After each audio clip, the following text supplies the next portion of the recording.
What's going on, fellow A-plussers? It is I, your host, as always, Adam Perez, back once again with a brand new review for you guys as we are finally, it's taken me days to get to this review, but finally getting into our Mandalorian review for you guys. Coming in, I don't even remember the chapter of this episode, but titled The Foundling. We usually try and do these reviews for you guys every Thursday live at 1 p.m. Central Time, but unfortunately, this past week I actually had to go into the office.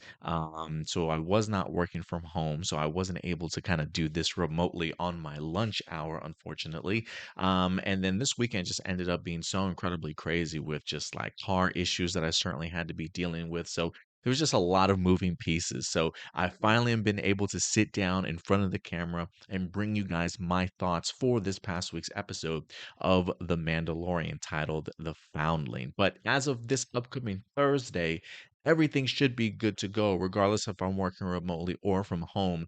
I should be ready to give you guys a live review on Thursday. So we will be back on time with our reviews. And I would certainly love to hear your guys' thoughts on this particular week's episode in the live chat in the or comment section box below when we get there later on this week. But I definitely still want to know your guys' thoughts on this episode, despite me being so incredibly late. But if I could be honest with you guys, when it comes to this episode, I was a big fan. I was honestly a really big fan.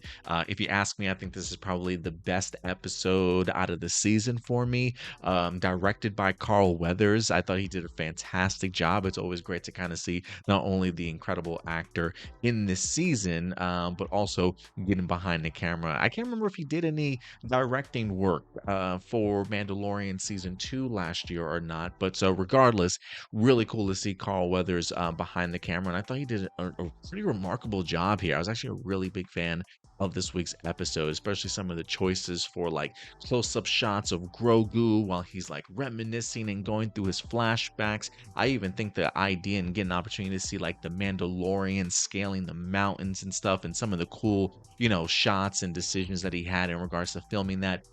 Really spectacular stuff, man. So he really helped bring a lot of the emotion out in this week's episode. So I thought Carl Weathers did a great job there. And as far as writing goes, Dave Filoni and Jon Favreau teaming up on this episode, there are definitely elements of like Dave Filoni that I feel are in this episode, particularly the creatures, like the idea of the Mandalorians bringing back creatures, three babies to go ahead and to help raise them and turn them into foundlings. Look, I guess if you get Grogu to be a foundling, there's really no species that you can't sort of indoctrinate if you certainly want to. But if anything, if those little things grow up to be as big as their mother, and you get some Mandalorians riding on that, talk about pretty epic, you know what I mean? So I definitely plan on seeing that if we ever get a time jump at some particular point in time. I think it would be really cool. There's no mythosaurs certainly still out there, but considering the Mandalorians in general used to ride these big sort of winged creatures. Yeah, why not, man? Certainly go for it. So I'm really looking forward to seeing what that turns out to be. But yeah, that's definitely a very much a Dave Filoni, I think, staple of like bringing in three baby creatures. But regardless, I thought this was an excellent episode. I thought they really had everything in here. Great special effects, especially for the flight scene that we wind up getting towards the end of this, which I thought looked pretty spectacular. Especially in Hollywood these days with all like the VFX kind of not looking the best because a lot of people are just working their asses off tirelessly and having to meet these really quick deadlines these days. So despite maybe special effects not always looking the greatest, man, I gotta tell you, Mandalorian in this episode, that flight scene I thought was pretty incredible, having to take down that creature. So I was a really big fan of that. So this episode really had a little bit of everything for me. Great special effects, great action. I was even really impressed with this week's soundtrack. Great character building and great sort of surprises and emotional depth. So I really got everything that I could certainly ask for in this week's episode. So yeah, thanks very much, Carl Weathers. But definitely an episode I certainly enjoyed the ride on and thought it was pretty fun. I thought the Grogu flashbacks were pretty incredible, especially getting an opportunity to see a returning Ahmed Best. Now, what's interesting. First off, let me while I talk about this, let me go ahead and do some research also. Ahmed Best's Jedi name. I can't remember his name off the top of my head. But Kelleran Beck, I believe, Beq. Kelleran Beck is who Ahmed Best was playing as a Jedi. He wind up finding Grogu in here and taking him to safety. But for those of you who don't know, Ahmed Best playing a Jedi is something that's not necessarily new. This was a very short-lived Disney Plus series, but I believe there was like a Jedi Academy sort of kids game show. Let me see. Jedi Academy kids game show. I believe it was on Disney Plus. Yeah, Star Wars Jedi Temple Challenge. I remember watching the first season of it, and unfortunately, that's really all that we wind up getting out of it. But it almost reminded me like of a game show, kind of like Global Guts meets like Legends of the Hidden Temple meets Star Wars, if you will. Maybe in post edit, I'll go ahead and put up a picture for you guys. But this is not Ahmed Best's first time as a Jedi. He has played Kelleran Beck before in this particular game show for kids. So if you want to see more adventures of Kelleran Beck, definitely go ahead and check out Star Wars Jedi Temple Challenge over on Disney Plus. Um, it says Star Wars Kids website and YouTube channel. So maybe it was the YouTube channel, but I honestly thought I saw it on Disney Plus. But anyway, regardless, the fact that Ahmed Best is back, I think is a story in and of itself. I mean, I went to Star Wars Celebration a couple of years back when it was in Chicago, and that was to celebrate, I think, the 20th anniversary for Phantom Menace, if I'm not mistaken. And so it's been a long time since a lot of people really like sent death threats and crapped all over Jar Jar Binks, aka Ahmed Best. He definitely had to deal with his years of torment and kind of being made fun of, you know what I mean? But when I got to see him again at Star Wars Celebration at the Phantom Menace, Ahmed Best came out to a standing ovation, man. Like these people were hungry for Ahmed Best. And it just shows me two things. One, Star Wars is just generational. So, despite me growing up on the original trilogy, but honestly getting the opportunity to see the prequel trilogy, like my first Star Wars in theater sort of experience, there are definitely people that came up with the prequel trilogy sort of as their first thing, right? So it is very much generational. So you definitely have a brand new generation of fans that just love the guy. And then also time heals all wounds. You know what I mean? And I think the idea that our wounds have been healed after some of us have felt very scarred after getting the prequels, we have come to certainly appreciated them on a much different level and understand now that we have the internet and can understand the idea that these people are not these characters and that they certainly had to deal with their own stuff in life. I think you come to appreciate them certainly a lot more. So for me, I thought it was really cool just to get the opportunity to see Ahmed Best, to hopefully another standing ovation when people got the opportunity to see him in this episode as the one to go ahead and rescue Grogu. So again, going back to why I really enjoyed this episode, it honestly had a little bit of everything. So give me an A. If I had to go ahead and grade this particular episode. I think there was like one con that I had out of this episode, and it was probably the Grogu flip that we see in here from the challenge that he undertakes. For me, it's just like, we couldn't have seen other moves. It's like literally they made him flip and then they just rewind the footage to have him flip back over. I'm pretty sure that's not what they did. But look, let's put some CGI to effects. I know he's not Master Yoda and hopping all over the place. But I was just like, that's it. That's all we're gonna get. But it's all right. I'm sure Grogu will certainly have other opportunities in the season to certainly showcase what he's more than capable of doing. But outside of that, I don't really have too many cons for this episode. But overall, let's talk about it, shall we? Let's really get into some of the nitty gritty and talk about some of the main characters in here. Grogu's journey sort of begins here for me. I'm really able to finally let loose a little bit now. The idea that he's among sort of trusted Mandalorians, the fact that he sort of gets the okay from his dad, Din Djarin, in the sense of, go ahead, let loose. Let's, I know what you're capable of. You're in good hands. You're around safe people. They've done more than enough to certainly prove their worth to that I feel comfortable with you showcasing what you're capable of doing. And it was one of those things where I'm sitting here as a viewer watching, like, is this a mistake? Is what's gonna happen right now? Like, I truly have no idea. Like, I was thinking, is he gonna bust out the moves, or is he just gonna completely shit the bed and embarrass himself for being a little kid that shouldn't even be challenging anybody? So it was a really great moment to kind of see Grogu really just let loose, win all the points, certainly all at once. And just the idea that his dad had the utter and most confident in him. And I love the line that he gives to the kid, like, hey, people that don't know shouldn't talk, right? Like, you shouldn't even say anything. Yeah, he definitely, and I love the fact that he was like, hey, maybe this lesson is for you. Maybe it's not for my kid. Maybe you're the one that's deserves a good lesson. And that kid got that ass whooping, man. So yeah, Grogu definitely certainly impressed. If anything, the question I would have for the kid is like, Grogu hit you with that like automatic, like boom, like, I mean, three at a time. Like, what is this whole point? Like, you had your opportunity, man, and you just honestly failed. So Grogu definitely deserved to win that battle. But it was just really cool to kind of see him not only overcome a challenge, but also get the opportunity to really be on the path of being a foundling. The fact that he gets a great scene in here with the armorer, who, by the way, Emily Swallow, her role as the armorer continues to grow every season for good reason. I am such a big fan of hers. I honestly feel like I've learned so much about the Mandalorian Creed just listening to the armorer. She's breathtaking to certainly listen to, and when she does speak, I'm like all ears. So I love the fact that we got the armorer and Grogu together to go ahead and put together his first piece of armor, which I thought was pretty cool. I think, was that the mythosaur? No, I don't think that's not the mythosaur. That was the creature that he took down with the horn from season one, if I'm not mistaken. So I love the fact that that's sort of like his emblem.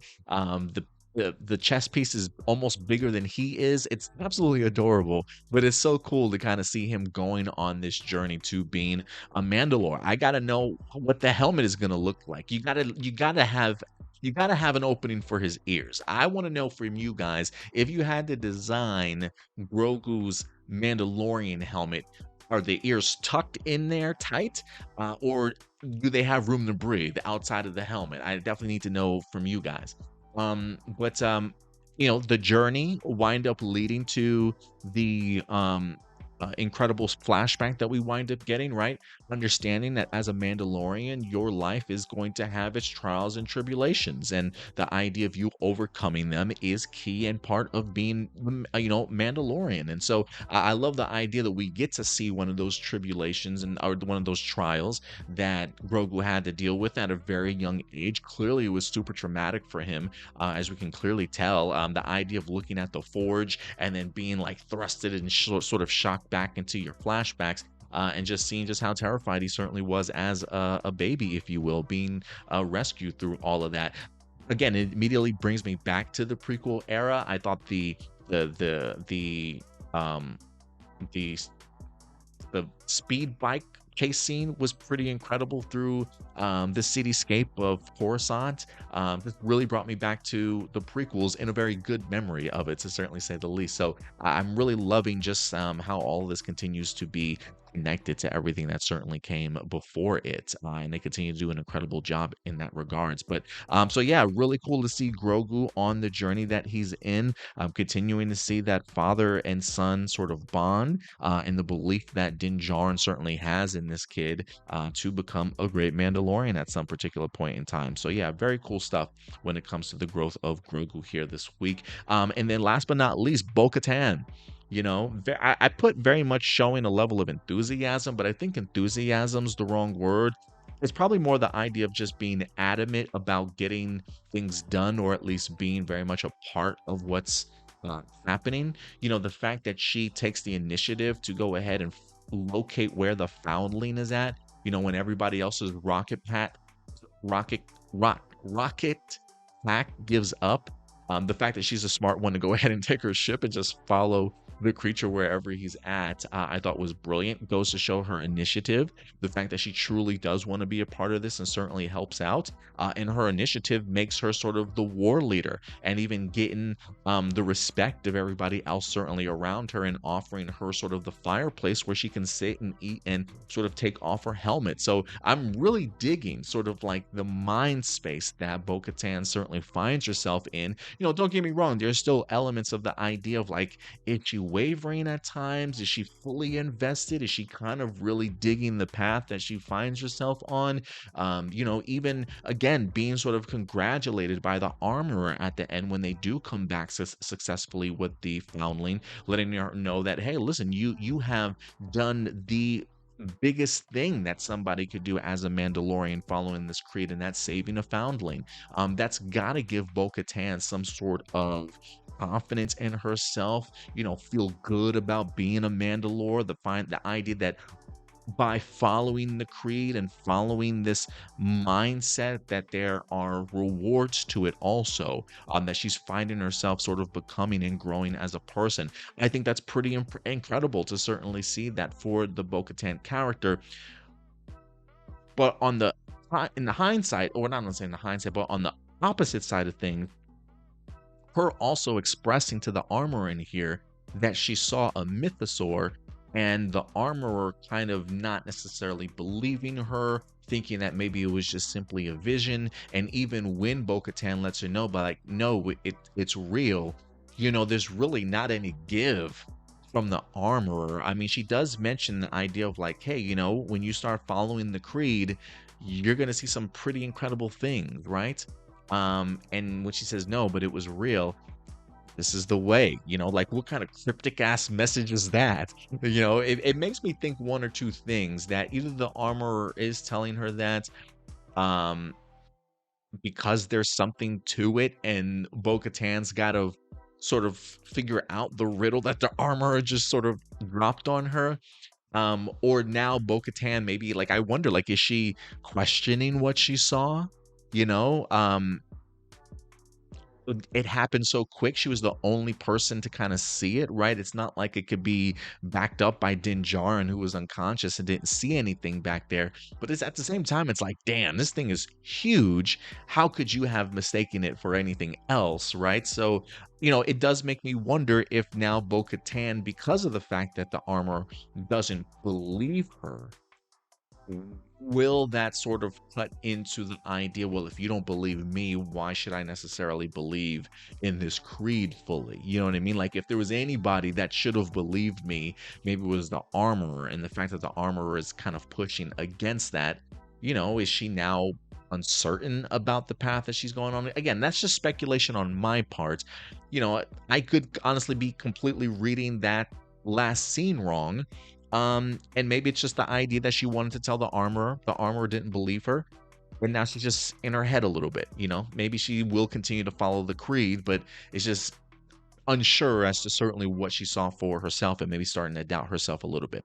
I'm not sure, but regardless, I love the sequence between her and the armorer. Again, the armorer helping her continue to grow, and the armorer being a very important aspect to the growth of both of these characters in Bo-Katan and Grogu. So really love the stuff, man. And to the point to where it's like, they've already done such a great job with Bo-Katan in the Clone Wars animated series.